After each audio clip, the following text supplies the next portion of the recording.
Todos precisam disso. Todo governo, toda escola, toda instituição, toda organização de caridade, toda religião, toda família, toda empresa, todos eles precisam de capital, certo? Então, o Bitcoin simplesmente se espalhará como um ativo para capitalizar. É meio que a união monetária definitiva. É um banco cooperativo no ciberespaço. Todos que se juntam tornam a rede mais poderosa, aumentam o valor de seus ativos, e quanto mais pessoas se juntarem, mais poder todos eles têm. Assim como você tem um sindicato, se todos os trabalhadores do país se juntarem ao sindicato, o sindicato se torna muito poderoso. Se ninguém se juntar ao sindicato, não faz sentido estar no sindicato. É como se fosse uma grande ideia, e se criássemos um sindicato, mas colocássemos nosso dinheiro nele em vez de nosso trabalho. Não é um sindicato trabalhista, é uma união monetária. Nesta conversa recente no podcast You're the Voice, Michael Saylor, cofundador e presidente executivo da MicroStrategy, compartilha suas últimas reflexões sobre os ETFs de Bitcoin e seu potencial para transformar o cenário financeiro. No momento dessa discussão, o Bitcoin está sendo negociado por cerca de $61 mil, com uma diminuição de menos de 1% nas últimas 24 horas e uma queda de 5% ao longo da última semana. Atualmente, mais de 19,7 milhões de bitcoins estão em circulação, de um total de 21 milhões. Michael Saylor argumenta que os ETFs de Bitcoin criaram uma nova porta de entrada para o capital institucional fluir para o ecossistema do Bitcoin, potencialmente revolucionando as finanças tradicionais. Então, lucra comigo e vamos ouvir mais Michael Saylor sobre o futuro do BTC. Abre aspas. Eles têm um problema de conformidade. E então, o que aconteceu é que um ETF foi lançado em Hong Kong. Bem, você pode imaginar que se você compra Bitcoin nesse ETF em Hong Kong, esse Bitcoin não está sendo custodiado nos Estados Unidos. O sistema financeiro de Hong Kong prefere que os ativos sejam custodiados em um banco regulamentado em Hong Kong. E se eu sou um investidor de Hong Kong, uma instituição de Hong Kong ou uma empresa de Hong Kong, posso canalizar dinheiro para o Bitcoin através do ETF de Hong Kong. Então, o real significado dos ETF é que eles estão resolvendo o problema de acesso ao crédito, conformidade, contabilidade, conveniência de relatórios e, presumivelmente, haverá um ETF diferente em cada cidade do mundo ou em cada país do mundo. Se qualquer nação, se os sauditas querem que o Bitcoin fique na Arábia Saudita, eles terão um ETF em Riad. Os Emirados pensarão, bem, talvez vamos manter um em Dubai. Já existem 34 e 34 que mantêm mais de, você sabe,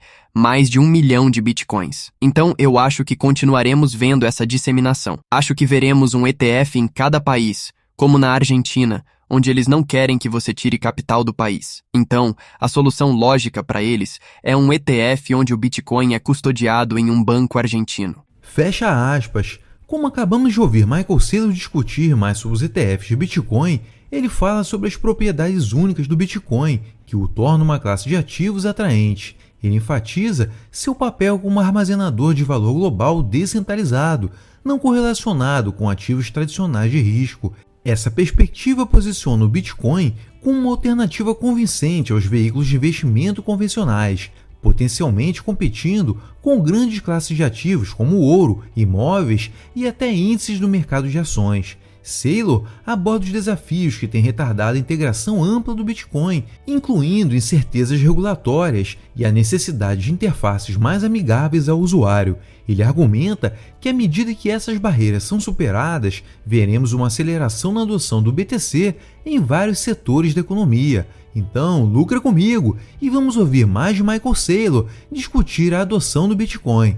Abre aspas. O que é dinheiro? Dinheiro pode ser um armazenador de valor, um meio de troca ou uma unidade de conta. Mas o aspecto do dinheiro que é um meio de troca é a moeda. E o aspecto do dinheiro que é um armazenador de valor é o capital, mais próximo de propriedade, especialmente capital. A maioria das pessoas não realmente pensa sobre uma forma de dinheiro e capital porque não tivemos realmente um dinheiro forte como capital desde o padrão ouro. O mais próximo seria quando você podia ter ouro como seu ativo de capital e então usava notas ou moeda em papel que estava vinculada ao ouro ou a alguma outra moeda como meio de troca. Mas se você pensar no Bitcoin como capital digital e pensar no dólar como moeda, uma vez que você entenda isso, você percebe que as moedas são meios de troca, e o que você precisa em um meio de troca é que ele precisa ser aceito como legal tender, moeda oficial, porque você precisa poder transferi-lo livre de impostos. E claro, o dólar é a moeda de reserva mundial,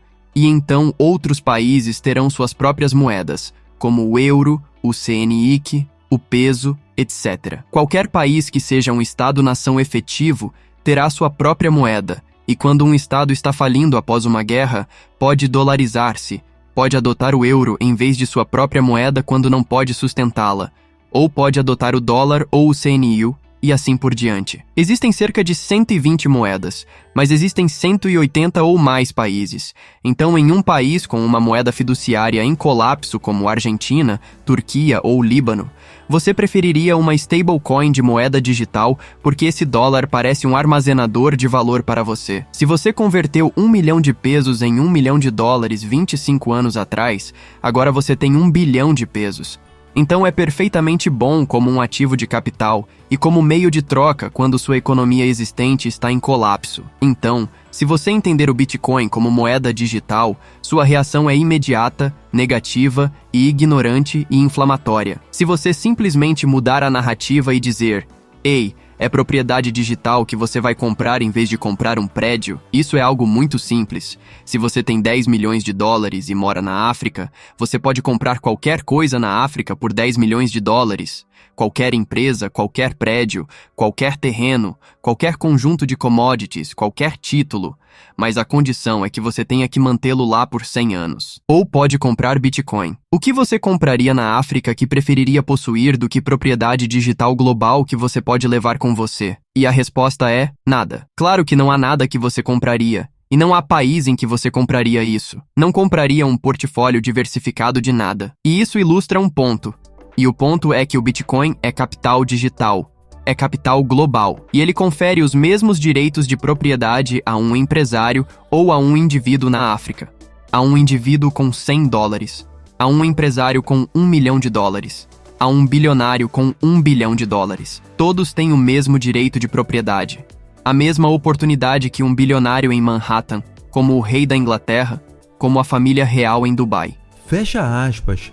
Concluindo, ao ouvir as visões de Michael Saylor, ele permanece otimista sobre as perspectivas do Bitcoin como um armazenador de valor e seu potencial para revolucionar o cenário financeiro através dos ETFs. Saylor enfatiza a demanda sem precedentes por produtos Bitcoin e o impacto transformador dos ETFs no investimento institucional e de varejo em Bitcoin. E aí, você concorda?